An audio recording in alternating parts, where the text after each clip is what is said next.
30 నిమిషాలు 30 వార్తలకు స్వాగతం. తమిళ తంబిలు కేంద్రం మెడలు వంచారు. జల్లికట్టుకు ఆమోదం తెచ్చుకున్నారు. మరి ఏపీలో ఆ పని చేసేయాలి, హోదా సాధించేదెవరు? సోషల్ మీడియాలో ఇప్పుడు ఇదే హాట్ టాపిక్ గా మారుతోంది. వాట్సాప్, ట్విట్టర్, ఫేస్బుక్ కేంద్రంగా హోదా ఉద్యమం నడుస్తోంది. ఇప్పుడు ఆ ఉద్యమం విశాఖ ఆర్కే బీచ్ దిశగా కదులుతోంది. ఈ నెల 26న విశాఖ బీచ్లో అలల హోరుకు దీటుగా హోదా నినాదాలు వినిపించేందుకు సిద్ధమవుతోంది యువత. ఏపీ డిమాండ్ స్పెషల్ స్టేటస్ పేరుతో ఆందోళన కార్యక్రమాలకు పిలుపునిచ్చింది. విశాఖ, విజయవాడ, తిరుపతిలో మౌన ప్రదర్శనకు భారీగా తరలిరావాలని వాట్సాప్, ఫేస్బుక్, ట్విట్టర్లో ప్రచారం నడుస్తోంది. ఇప్పటికే హోదా ఉద్యమాన్ని కొనసాగిస్తూ కేంద్రాన్ని టార్గెట్ చేస్తున్న జనసేన అధ్యక్షుడు పవన్ కళ్యాణ్ కూడా విశాఖ కేంద్రంగా జరిగే మౌన ప్రదర్శనకు మద్దతు తెలిపారు. చేయాలని ట్విట్టర్ వేదికగా పిలుపునిచ్చారు ఆయన. ఇన్నాళ్లు తిడితే భరించాం, రాష్ట్రాన్ని వెడగొట్టి గెంటేస్తే సహించాం, ఇచ్చిన మాట నిలబెట్టుకోకపోతే తిరగబడతామని కేంద్రానికి తెలిసేలా చేయాలన్నారు. ఏపీకి ప్రత్యేక హోదా డిమాండ్ చేస్తూ దేశ్ బచావో పేరిట మ్యూజిక్ ఆల్బమ్ కూడా విడుదల చేస్తామని ప్రకటించారు పవన్ కళ్యాణ్. ఏపీ ప్రతిపక్షం కూడా 26న జరిగే యువత పోరాటానికి మద్దతు తెలిపింది. ప్రత్యేక హోదా కోసం చేపట్టే కార్యక్రమాలను స్వాగతిస్తున్నట్టు ట్విట్టర్లో ప్రకటించారు వైసీపీ అధినేత వైఎస్ జగన్. ప్రత్యేక హోదా ఉద్యమాన్ని ముందుకు తీసుకెళ్లేందుకు యువత ముందుకు రావాలని పిలుపునిచ్చారు ఆయన. ప్రత్యేక హోదా కోసం చేపడుతున్న కార్యక్రమాలను విజయవంతం చేయాలని కోరారు ఆయన. ఇక కాంగ్రెస్ తో పాటు ప్రజా సంఘాలు కూడా 26వ తేదీన జరిగే పోరాటంలో పెద్ద ఎత్తున పాల్గొనడానికి ప్లాన్ చేస్తున్నాయి. ఇప్పటికే సీఎం చంద్రబాబుకు లేఖ రాశారు కాంగ్రెస్ ఎంపీ కేవీపీ. జల్లికట్టు స్ఫూర్తితో విభజన హామీల అమలు కోసం పోరాటం చేద్దామని చంద్రబాబుని కోరారు KVP.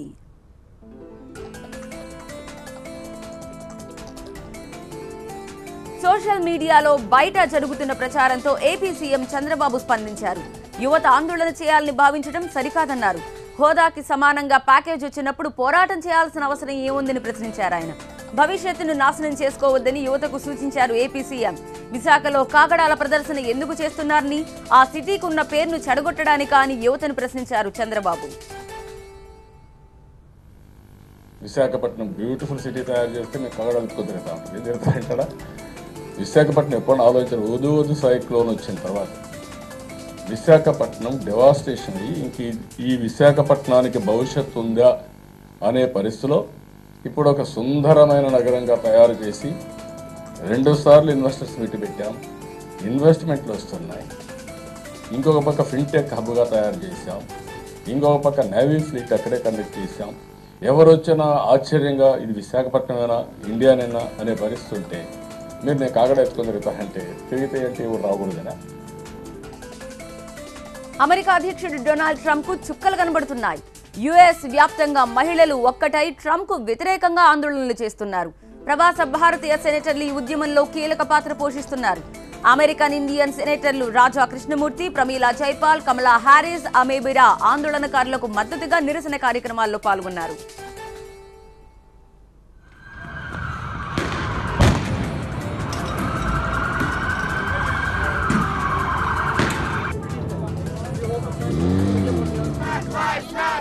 Black lives matter! Black lives matter! Black lives matter! Violence! Where silence equals violence! Where silence equals violence! My body, my choice! My body, my choice! My body, my choice! This is what democracy looks like! This is what democracy looks like! This is what democracy looks like! Black lives matter! Black lives matter! Black lives matter!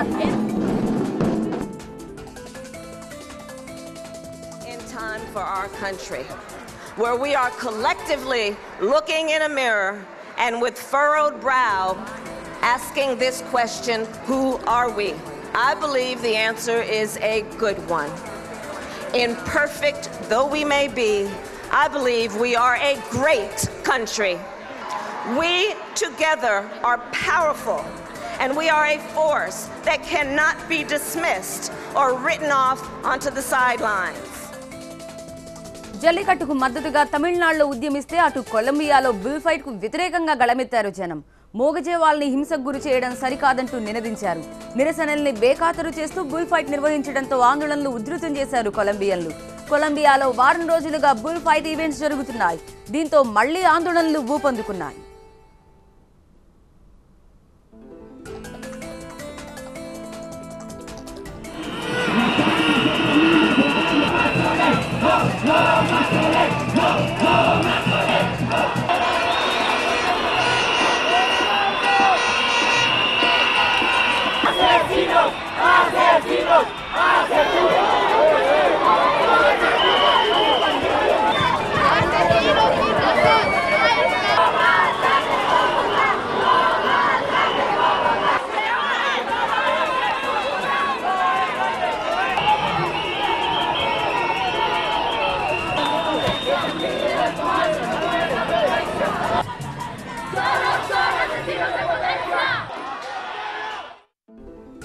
Samajwadi Congress పార్టీల మధ్య యూపీలో పొత్తు కుదిరింది. కానీ కొన్ని సీట్ల విషయంలో రెండు పార్టీల మధ్య సస్పెన్స్ కొనసాగుతోంది. గాంధీల కంచుకోటలో సమాజ్వాదీ అభ్యర్థిని బరిలోకి దించడం స్థానిక కాంగ్రెస్ నేతలకు షాక్ ఇచ్చింది. అమేథీలో సమాజ్వాదీ అభ్యర్థిని ప్రకటించడంతో కాంగ్రెస్ ఇరుకున పడింది.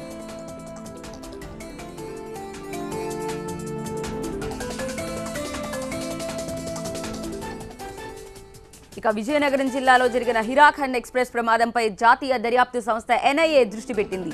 రిపబ్లిక్ డే సమీపిస్తున్న తరుణంలో జరిగిన ఈ ప్రమాదంలో విద్రోహ కోణం దాగి ఉందా అన్న అంశాన్ని ఎన్ఐఏ నిగ్గు తేల్చనుంది. రైల్వే శాఖ ప్రాథమిక విచారణలో ప్రమాదానికి సాంకేతిక లోపాలే కారణమని వెల్లడైంది. అయితే ప్రమాదంపై విభిన్న కోణాల్లో దర్యాప్తు జరుపుతామని ప్రకటించారు రైల్వే మంత్రి సురేష్ ప్రభు.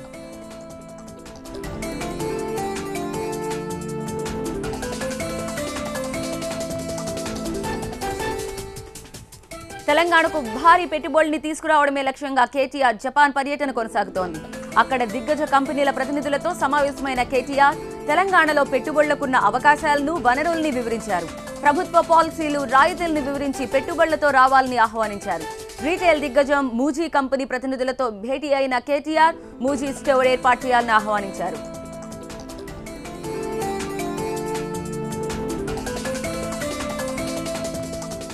డబుల్ బెడ్రూమ్ ఇళ్ల నిర్మాణంపై తెలంగాణ మంత్రులు సమీక్షా సమావేశం నిర్వహించారు. గృహ నిర్మాణ శాఖ మంత్రి ఇంద్రకరణ్ రెడ్డి, హరీష్ రావు ఆధ్వర్యంలో జరిగిన సమీక్షా సమావేశంలో mission Bhagiratha vice chairman Vemula Prashanth రెడ్డితో పాటు అధికారులు పాల్గొన్నారు. డబుల్ బెడ్రూమ్ ఇళ్ల నిర్మాణం వేగవంతం చేయడం కోసం తీసుకోవాల్సిన చర్యలపై అధికారులతో సమీక్ష నిర్వహించారు.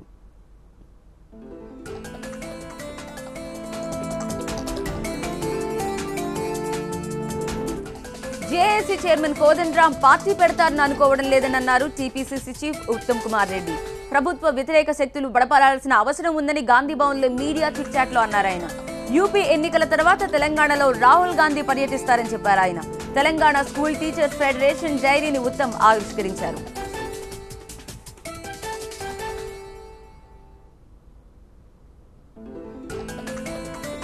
ఇక 2010 తర్వాత ఎంటెక్ పూర్తి చేసిన వారు టీచింగ్ కి అనర్హులంటూ జేఎన్టీయూ ఉత్తర్వులు జారీ చేసింది. వీటిని వెనక్కి తీసుకోవాలంటూ ప్రైవేట్ కాలేజ్ లెక్చరర్స్ యూనియన్ సభ్యులు జేఎన్టీయూ వీసీ ఛాంబర్ ను ముట్టడించారు.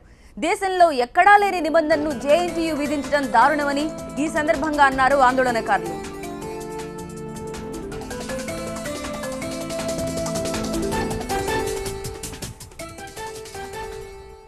హైదరాబాద్ జేఎన్టీయూ వీసీ గారు MCA or MSc and MTech before 2010 అంటే ఇక్కడ ఒక ఎండ్ అని చెప్పి పెట్టడం వల్ల మేమందరం నాట్ ఎలిజిబుల్ కిందకి వచ్చేసాం. మేము అడిగేది ఏంటంటే మేము కొత్త రూల్ పెట్టమని అంటలేదు. ఉన్న రూల్ని మీరు యాజ్ ఇట్ ఈజ్ ఇంప్లిమెంట్ చేయండి చాలు. మీరు లేని రూల్ ఎందుకు పెట్టారు? మీరు ఉన్న రూల్ని ఎందుకు మార్చేశారు? మీరు కేంద్ర ప్రభుత్వం వాహనాల రిజిస్ట్రేషన్ ఛార్జీలు పెంచింది. దీన్ని ఆటో డ్రైవర్లు తీవ్రంగా వ్యతిరేకిస్తున్నారు. తెలంగాణ ఆటో యజమానుల సంఘం ఇచ్చిన ఫిర్యాదు మేరకు సిద్దిపేటలో ఆటో డ్రైవర్లు భారీ ర్యాలీ నిర్వహించారు. ఆటో కార్మికుల పైన విచ్చలవిడిగా ఈ రోజున పెనాల్టీలు పెంచడం జరిగింది. ఒక రోజుకు 50 రూపాయలు కట్టే పరిస్థితి. ఇక్కడికి వస్తేనేమో ఆర్టీఓ అధికారులు ఏజెంట్ల సహకారంతో పోతేనే పనులు జరుగుతున్నాయి, డైరెక్ట్ పోతే పాస్ అవ్వడం లేదు. ఆ యొక్క ఇబ్బందులతో 1000 రూపాయలు కట్టలేని పరిస్థితిలో వాళ్ళు పేపర్ చేయించుకొని కారణంగా ఈ రోజున విచ్చలవిడిగా పెంచడం జరిగింది. దీనికి నిరసనగా రాష్ట్ర వ్యాప్తంగా ఈ రోజున భారతీయ మజ్దూర్ సంఘ ఆధ్వర్యంలో ఆటో కార్మికులకు ఈ యొక్క పెంచిన రుసుములపైన మినహాయించారు. జాతీయ రహదారి భద్రతా వారోత్సవాల సందర్భంగా సిద్దిపేటలో ఆర్టీఏ ఆధ్వర్యంలో 100కు పైగా వాహనాలతో భారీ ర్యాలీ జరిగింది. జాతీయ రహదారి భద్రతా వారోత్సవాల ముగింపు సందర్భంగా భారీ వాహనదారులకు ఆర్టీఏ అధికారులు అవగాహన సదస్సులు నిర్వహించారు. వారిని చైతన్యపరిచారు.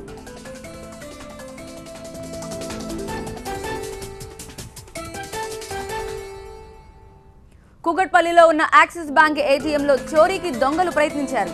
ఆదివారం రాత్రి దొంగలు ఏటీఎం మిషన్ను ధ్వంసం చేశారు. సోమవారం ఉదయం వచ్చిన స్వీపింగ్ సిబ్బంది ఏటీఎం ధ్వంసమై ఉండడంతో పోలీసులకు ఫిర్యాదు చేశారు.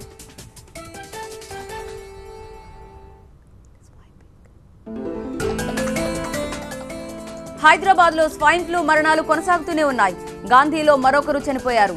ఈ మృతితో గాంధీలో స్వైన్ ఫ్లూతో చనిపోయిన వారి సంఖ్య 5కు చేరింది. 20 రోజులుగా తెలుగు రాష్ట్రాల్లోని పలు ప్రాంతాల్లో స్వైన్ ఫ్లూ కేసులు నమోదవుతూనే ఉన్నాయి. ఊపిరితిత్తులు, గుండె, కిడ్నీ సమస్యలతో బాధపడే వారికి స్వైన్ ఫ్లూ త్వరగా వ్యాపిస్తుందని వైద్యులు అంటున్నారు.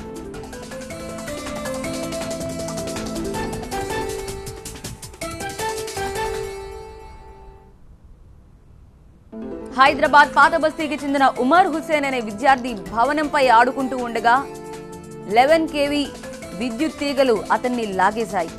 80% కాలిన గాయాలకు గురైన ఉమర్ హుసేన్ ఉస్మానియా ఆసుపత్రిలో చావు బతుకుల మధ్య ఉన్నాడు. గడిచిన 6 నెలల కాలంలో ఇలాంటి దుర్ఘటనలు 4 జరిగాయి. ప్రభుత్వాధికారులు స్పందించి ఇలాంటి దారుణాలు మళ్లీ జరగకుండా చూడాలని స్థానికులు కోరుతున్నారు.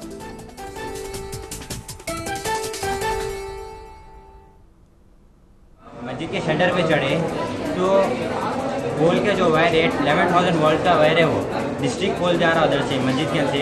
इससे पहले भी 2-3 केसेस हो गई है। हमारे भाई का नाम तीसरा या चौथा हो सकता। एक बार छूने वाला को भी ऐसे मार रहा था और जब टीना डाल रहे थे जब भी उसको मार लगा था ऐसे शॉट वाले उसकी तो पूरी पीठ चल गई थी। तो जब शॉट उन्होंने धूरी थे धूल में उन्हें कैच कर लिया और हमारे भाई पूरे जल गए ऊपर से नीचे। తెలంగాణ రాష్ట్ర రేషన్ డీలర్లు ఇందిరా పార్క్ దగ్గర ఆమరణ దీక్ష చేస్తున్నారు. తమని ప్రభుత్వ ఉద్యోగులుగా గుర్తించాలని వారు డిమాండ్ చేస్తున్నారు. నెలకు 30,000 జీతం ఇవ్వడంతో పాటు ఇతర సదుపాయాలు కూడా కల్పించాలని కోరుతున్నారు.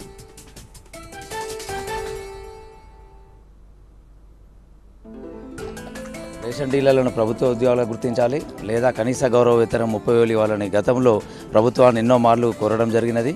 కానీ ఇంతవరకు మా యందు స్పందించలేదు. ఈ నెల 17వ తారీఖు నాడు మేము మహాధరణ చేసినాము. 10వ తారీఖు నాడు 17వ తారీఖు నాడు ప్రభుత్వానికి కూడా అల్టిమేటం ఇచ్చినాము. ఆ రోజు మేము 23వ తారీఖు వరకు మా సమస్యలను పరిష్కరించకుంటే అమర నిరాహార దీక్ష చేస్తామన్నాము. ఇంతవరకు కూడా ప్రభుత్వం మా యందు స్పందించలేదు. కావున మేము ఈ అమర నిరాహార దీక్ష చేస్తున్నాము. మాకు కనీస గౌరవ వేతనం 30,000 రావాలని. కాంగ్రెస్ నాయకుడు వి హనుమంతరావు చేపట్టిన రథయాత్ర హైదరాబాద్ నుంచి ప్రారంభమైంది. తెలంగాణ రాష్ట్ర వ్యాప్తంగా జరిగే ఈ రథయాత్ర మొదటి రోజున రంగారెడ్డి, మహబూబ్ నగర్ జిల్లాలో ప్రవేశించింది. ఈ సందర్భంగా విహెచ్ కేంద్ర తెలంగాణ రాష్ట్ర ప్రభుత్వాల మీద విరుచుకుపడ్డారు.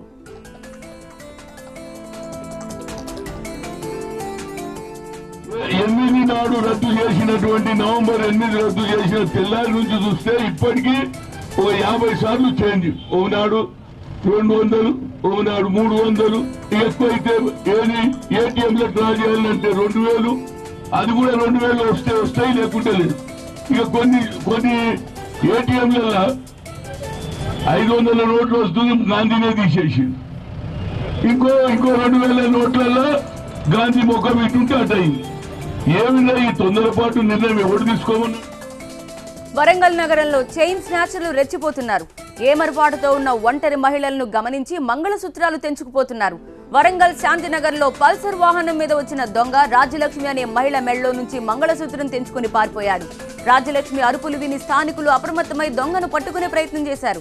అయినప్పటికీ ప్రయోజనం లేకుండా పోయింది. అటు నుంచి పోతాను, ఎదురొచ్చిండు, ఇట్లా బీక్కున్నాడు, పోయిండు. మధ్యలోనే తెగింది, అది పిస్తల కాడ దిగలేదు, మధ్యలో దిగింది. ఎదురొచ్చిండు ఒక్కడే, బండి మీద వచ్చిండు కదా బో అంటూనే ఉన్నారు. ఎవరు తలుపులు పెట్టుకుని ఉన్నారు, ఎవరు తీయలే. గాడికి వెనక గాయన. నల్గొండ జిల్లా హాలియాలో మందుబాబులు స్థానిక వైన్స్ ముందు ఆందోళన కార్యక్రమం చేపట్టారు. మందు షాపులన్నీ సిండికేట్ అయి బేర్ల రేట్లను పెంచేశాయని మందుబాబులు ఆరోపించారు. పోలీసులు రంగప్రవేశం చేసి మందుబాబుల్ని కంట్రోల్ చేశారు.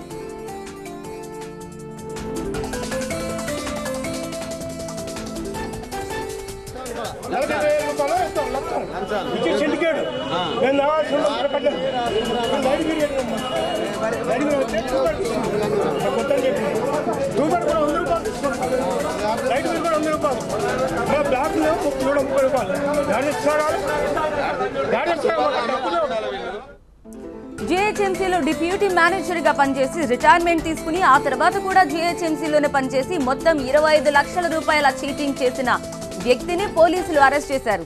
సోమవారం నాడు కోర్టు ముందు హాజరుపరిచారు.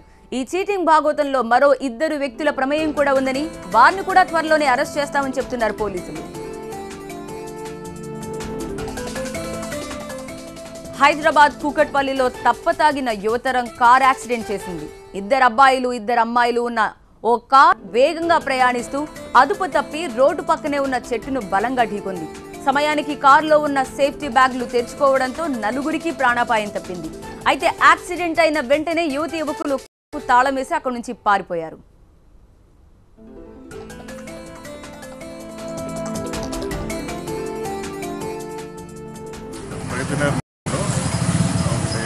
మహీంద్రా ఎక్స్యూవీ కారు ప్రమాదవశాత్తు చెట్టు కంప్లైంట్ మేము ఇక్కడికి చూసాము. ఇందులో ఒక 2 యువకులు ప్రయాణిస్తున్నట్టుగా తెలిసింది. వారు ప్రయత్నాల నుంచి మెయిన్ రోడ్ బాచిపల్లి మెయిన్ రోడ్కి వెళ్ళే దారిలో ఉండగా ఒక భారీ వాహనం కుడివైపు నుంచి లెఫ్ట్కి తిరుగుతున్న సందర్భంలో వాళ్ళు ఎడమ నుంచి ఓవర్టేక్ చేస్తూ లెఫ్ట్ తీసుకున్న కంట్రోల్ తప్పి చెట్టు గుద్దారు. ఈ ప్రమాదంలో వాళ్ళకి స్వల్పగాయనట్టుగా చెప్తున్నారు, కానీ వాళ్ళు ఎవరు ప్రయాణిస్తున్నది ఎవరు, డ్రైవింగ్ చేస్తున్న ఎవరు అనే పోలవరం ప్రాజెక్టు పనుల పురోగతిపై వెలగపూడి సచివాలయంలో ఏపీ సీఎం చంద్రబాబు సమీక్ష నిర్వహించారు. వర్చువల్ ఇన్స్పెక్షన్ ద్వారా పనులు జరుగుతున్న తీరును పరిశీలించారు. పోలవరం డంపింగ్ యార్డ్ నిర్వాసితులపై సమస్యల మీద కూడా సమీక్షా సమావేశంలో చర్చ జరిగింది. పవన్ కళ్యాణ్ చేసిన ఆరోపణలపై చర్చించారు. డంపింగ్ యార్డ్ వివాదాన్ని వెంటనే పరిష్కరించాలని అధికారులను ఆదేశించారు ముఖ్యమంత్రి.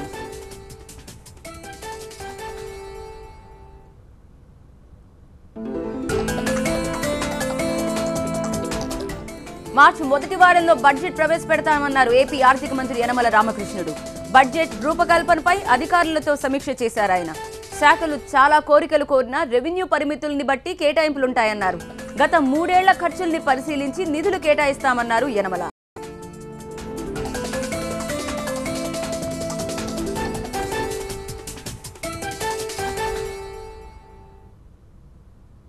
వాళ్ళు చాలా కోరికలు కోరుతారు. మాకు ఇంత ఇవ్వండి అంత ఇవ్వండి, అంత ఇవ్వడానికి మనకు రెవెన్యూస్ పర్మిట్ చేయాలి. అంచేత రెవెన్యూస్ బేస్ చేసుకుని ఫైనల్ అలాట్మెంట్ మేము ఇస్తాం కాబట్టి దానికి ఒక రీజన్ చెప్పాలి. కాబట్టి వాళ్ళ ఎక్స్పెండిచర్ బేస్ తీసుకోమన్నాం. బట్ మనకి ఇంకా ఈ డిమానిటైజేషన్ ఎఫెక్ట్ ఇంకా పడలేదు. ప్రస్తుతం ఫ్యూచర్లో ఎట్లా ఉంటుందో చూడాలి. ఈ సంవత్సరం ఎంత రెవెన్యూ డెఫిసిట్ ఉంటుందో అంతకంటే ఎక్కువ వెళ్లకుండా వీలైనంత వరకు కూడా చూడమన్నాం. ఎంతైతే అంత మార్చ్ ఫస్ట్ వీక్లో ఇంట్రడ్యూస్ చేస్తాం. ఆంధ్రప్రదేశ్లో ఎంసెట్తో పాటు ఈ ఏడాది జరిగే వివిధ సెట్ల షెడ్యూల్ని విద్యాశాఖ మంత్రి గంటా శ్రీనివాసరావు విడుదల చేశారు. ఈ పరీక్షలన్నింటినీ ఆన్లైన్లోనే నిర్వహిస్తామని మంత్రి గంటా చెప్పారు. ఆన్లైన్ ఎగ్జామ్స్ పై విద్యార్థులకి అవగాహన కల్పించేందుకు ప్రత్యేక కార్యక్రమాలు రూపొందించామని తెలిపారు మంత్రి గంటా. ఇప్పుడు ఈ సెట్లు డేట్లు వచ్చి ఏపీ ఎడ్ సెట్ ఇది 19th ఏప్రిల్ 2017 4 స్టార్ట్ అవుతా ఉంది. ఏపీ లాస్ట్ సెట్ ఇది 19th ఏప్రిల్, ఇది కూడా ఆఫ్టర్నూన్లో స్టార్ట్ అవుతా ఉంది. అలాగే ఏపీ ఎంసెట్ దీంట్లో ఎంపీసీ బైపీసీ 2 ఉన్నాయి. అగ్రిగోల్డ్ ఆస్తుల వేలం వేగవంతం చేసి బాధితులకి న్యాయం చేయాలంటూ ఒంగోలు కలెక్టరేట్ ఎదుట AgriGold customers and agents welfare association ఆధ్వర్యంలో రిలే నిరాహార దీక్షలు చేపట్టారు. అగ్రిగోల్డ్ ఆస్తుల్ని 20 నెలల క్రితం స్వాధీనం చేసుకుని ప్రభుత్వం ఇప్పటి వరకు వేలం వేయకుండా తాత్సారం చేస్తోందని ఆరోపించారు అగ్రిగోల్డ్ బాధితుల సంఘం నేతలు. గుంటూరు, కడపలో కూడా అగ్రిగోల్డ్ బాధితులు కలెక్టరేట్ల ఎదుట నిరసన దీక్షలు చేపట్టారు.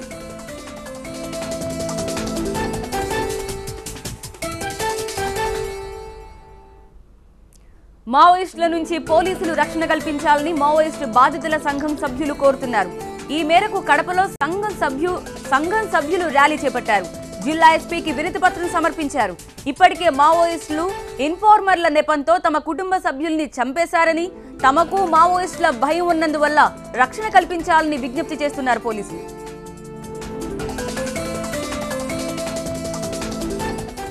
గుంటూరు జిల్లా రేమిడిచెర్ల రిజర్వ్ ఫారెస్ట్ లో మావోయిస్టుల డంప్ ని పోలీసులు స్వాధీనం చేసుకున్నారు. ఈ డంప్ లో భారీగా బుల్లెట్లు, బాంబులు లభించాయి. ఈ డంప్ ఏ మావోయిస్టు గ్రూప్ దాచిందనే విషయాన్ని పరిశీలిస్తున్నామని గుంటూరు జిల్లా పోలీసులు చెబుతున్నారు.